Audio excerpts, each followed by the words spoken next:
In Phase 2, Ranged Hunter has continued to place at the bottom of the DPS rankings that are put out by Wowhead. But honestly, that doesn't mean we can't do good DPS.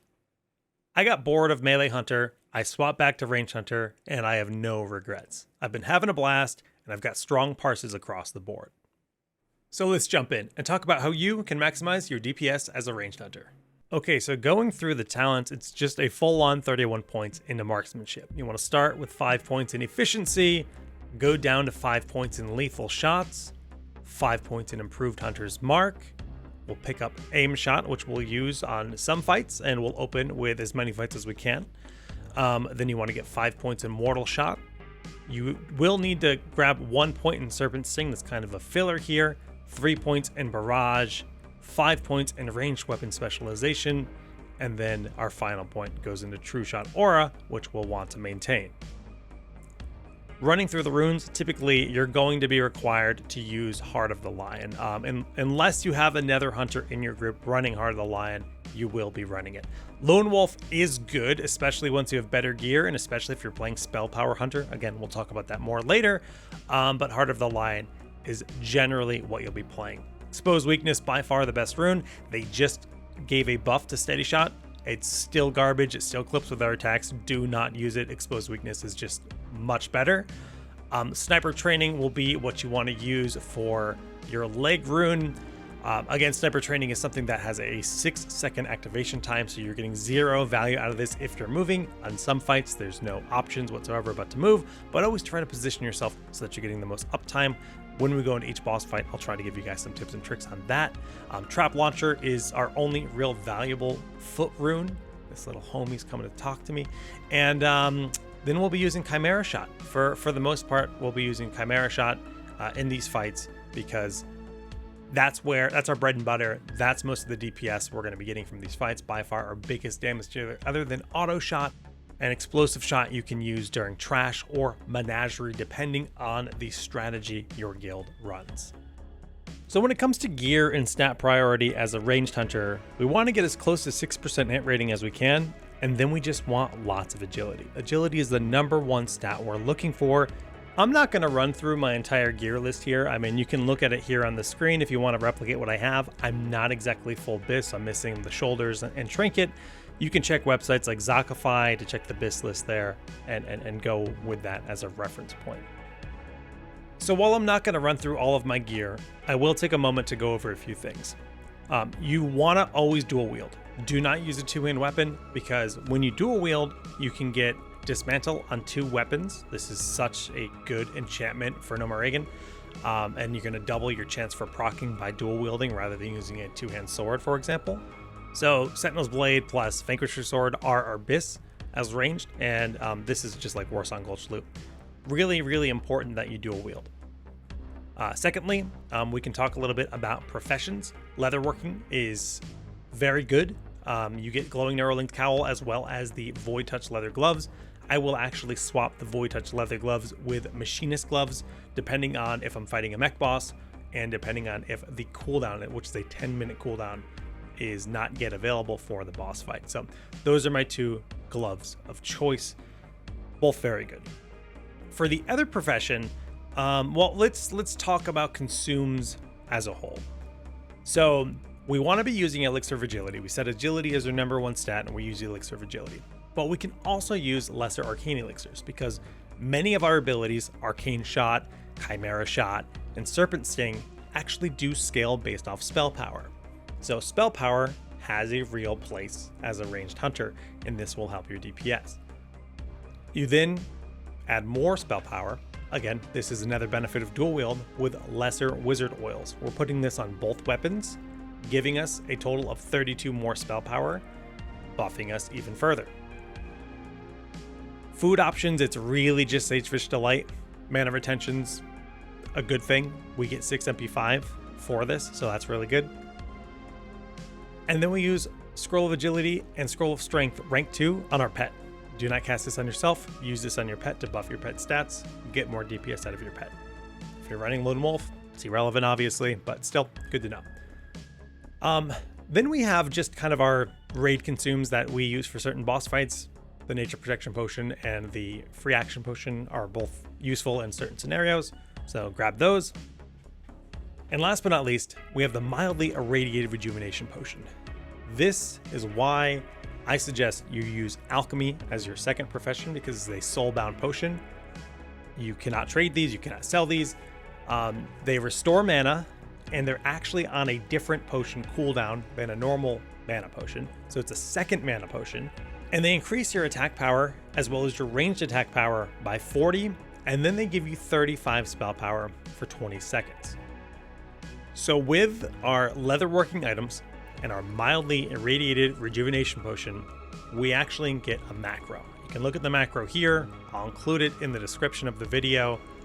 But this is going to be something that we open every fight with right before we cast Serpent Sting.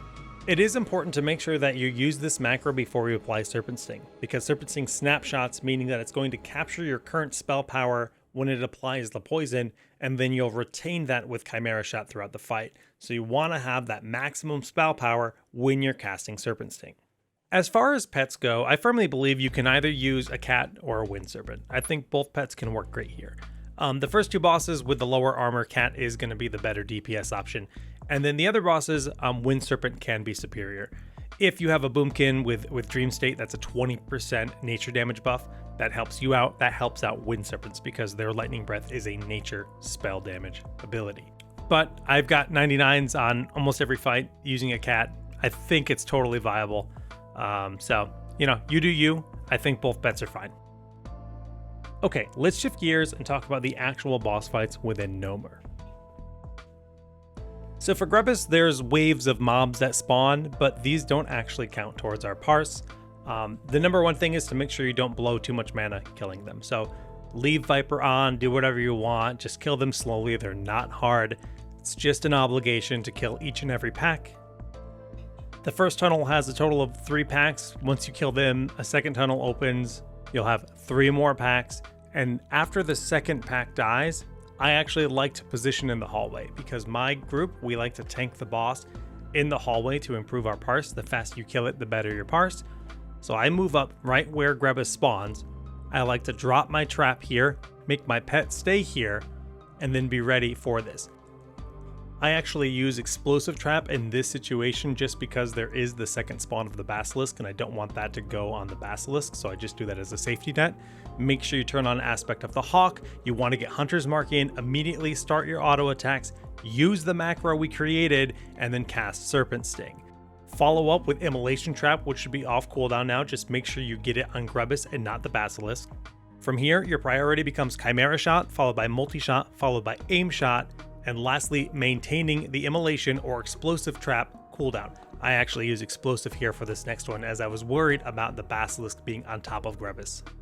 As long as your tank doesn't lose threat and you never have to move, you can maintain that sniper training. Before you know it, you might have a top damage parse in your group. For Viscous Fallout, this is actually the first time my group ever fought him in this location, which is kind of suboptimal because there is a break of line of sight in that pillar right there. But you always want to make sure you drop an Immolation Trap and a Frost Trap early, get your Hunter's Mark pre-applied, and try to cast Aim Shot exactly 3 seconds before he spawns. You can see I'm a little bit late with it, but it doesn't matter too much as it does a lot of damage here. We've got the Immolation applied, we've got the trap, and we're waiting for the enemies to spawn. The adds are going to spawn here. We're going to cast Multi-Shot and Explosive Trap immediately, and we're going to keep all of our damage on Viscous. Keep rolling with your normal rotation of Chimera, Multi-Shot, and Aim Shot, as again, this is another low armor target, so we want to use Aim Shot, and before you know it, he'll be dead in hopefully close to 35 seconds the way my group was. Same ideas apply here for Crowd Pummeler with Immolation Trap out early, Hunter's Mark pre-applied, 3 seconds I'm already standing still with sniper training, pet gets sent in, and I cast that Aim Shot again with that 3 second window. From there, you're just using your macro, dumping in Serpent Sting, followed by your normal rotation, and then maintaining Immolation Trap. The one thing with Crowd Pummeler is he does move around a bit, and you'll see I just missed my Immolation Trap, right? He stepped backwards, I threw it right where he was, he moved at that moment, and I got screwed. Also, I just got targeted by that ability. Had to step out of the way, lost sniper training, now it's reactive, so I did lose 6 seconds of uptime on sniper training, and I did lose Immolation Trap. Still, my numbers are great, right? We're pumping, we're number 2 on DPS right now. The Warlocks are insane. I mean, I'm never going to catch up to him on mech bosses because mechs have such higher armor compared to the first 2 fights, but honestly, considering that ranged hunters are considered like bad right now, I don't feel bad. I'm applying True Shot Aura to my melee group, I have Heart of the Lion on, and I'm pumping. Not really anything noteworthy to point out for Electro. It's more of the same. Have your trap where the tank goes, open up with aim shot, and roll into your rotation. This is a fight where you will get knocked back more often than less, but hopefully your group does a strategy where you don't have to personally move a lot. Obviously, this tether might pull you in. That sucks. There's different locations where you can take this boss. A lot of guilds, a lot of groups do choose to, tank him in different spots. Some strategies will allow you to actually get knocked back into a wall rather than get knocked back further like this. So that's something that I'm gonna mess around with in our next run. We've changed it up a few times here with Electro, but yeah, do your best to stand still as much as you can. Keep your dots rolling and just pump.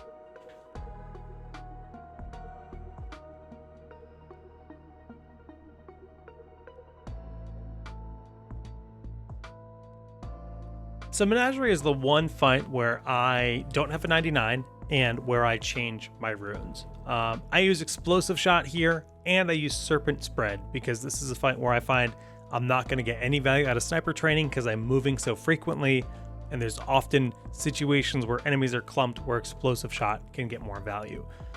There is a different strategy where you actually tank all 4 mobs stacked for the first 20 seconds. Our mildly irradiated rejuvenation potion lasts for exactly 20 seconds.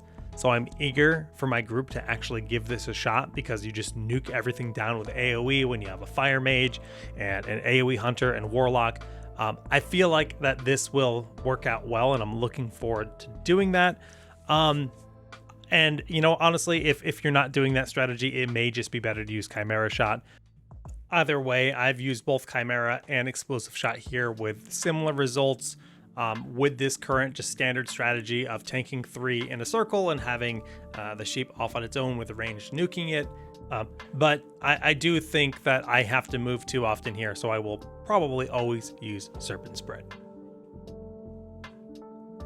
Last but not least, we have Mekgineer Thermaplug, where all the same rules apply to this fight, where you want to pre-trap, you want to get the hunter's mark on immediately, pop your macro, and go nuts. But since it's a bit of a longer fight, you can actually use your macro multiple times, or at least your mildly irradiated potion, which is just queued in on that macro, so you can use it a few times. Chimera Shot always going to be your prio, and do your best to keep that sniper training up. Sometimes if you're in a situation where you have to click the bombs, which will happen, I've definitely had to do that many a times myself, you will have a harder time keeping sniper training up. I think I've almost trained myself to not be a turret on this fight because I'm so used to moving around. And that's fine. You can still put out great numbers while just maintaining that DPS. The first form, he does move around a lot more here. The next 2 fights aren't as bad. The one thing I will say on this fight, though, is as soon as he's phasing into the next form, swap to Aspect of the Viper, regain as much mana as you can. Yes, you can click to regain mana, but there's no reason to not be regenerating as much as possible with Aspect of the Viper. Pre-trap this next form before it comes out every time, and then roll into your DPS, get that sniper training up, get your pet in, and go for it. Mildly irradiation potion has 30 seconds left at this point, so I'll be using that 2 times probably in this fight. And yeah, keep your dots up, keep your damage rolling, and pray for big loot. So a bit earlier in this video, I mentioned Spell Power Marksman Hunter as a different build, and this is something that has been theory crafted and tested a few times. Shout outs to Raxa on the Hunter Discord for putting this together. But basically, this is a variant of Hunter where you're putting less emphasis on the physical DPS and more emphasis on the spell power as a marksman hunter, because of the super severely highly armored mech bosses in Gnomeregan. This is something that otherwise I don't think we would even be toying with, but spell power is going to yield less mitigation from high armor bosses. Therefore, this works out well. So the only real differences you'll see in this build are just the fact that we don't have aim shot. We're putting no points into improved Hunter's Mark, which again is just ranged attack power bonus. And we're putting 5 points into Arcane Shot, reducing the cooldown by 1 second. So we're casting Arcane Shot more often, and we're putting 2 points into Serpent Sting. It's not a huge change, but this also means that you want to be getting some spell power gear. But that doesn't mean you want full spell power gear, because high agility is still going to be more valuable than a lot of the spell power gear we can get. So it's about finding that right balance. I'm not going to run through the entire build right now. I encourage you to check out the Ranged Hunter section on Discord. Rex has done a lot of research there. He's put together a lot of good notes. But ultimately, it's basically like if you have an item that has 9 agility and you have an item that has 9 spell power, then you're better off with the agility. But if you can get, a 12 spell power dagger or higher, then that's going to be better than a 8 or 9 agility dagger. But for me, I've got a billion casters in my group. I feel like we're super caster heavy. I've yet to get a piece of Gnomeregan loot. So that hasn't really been something I can consider too much. I did run it for one Gnomer group where we had a second hunter who grabbed things like improved Hunter's Mark and True Shot for me, and I just put all my points into improved Serpent Sting and improved Arcane Shot. I think I had 3 pieces of spell power gear, but I was able to swap to Lone Wolf, and I was able to use all the spell power items and buffs and see how it went. It did go really well. My DPS was phenomenal, and that's with only a little bit of spell power gear. But again, this is more situational. You need to be able to run Lone Wolf for this to ever be considered or ever be remotely viable. This has been a bit longer than most of my YouTube videos, but hopefully somebody finds it to be helpful for their Gnomeregan runs. Gnomeregan. I can never settle on one. Ranged Hunter, obviously, on all those rankings, we're near the bottom, but I still think we can do great things. Get those buffs, get those consumed, swap to alchemy. It's going to help your damage. Till next time, GG's, hit that subscribe button. We'll see you later.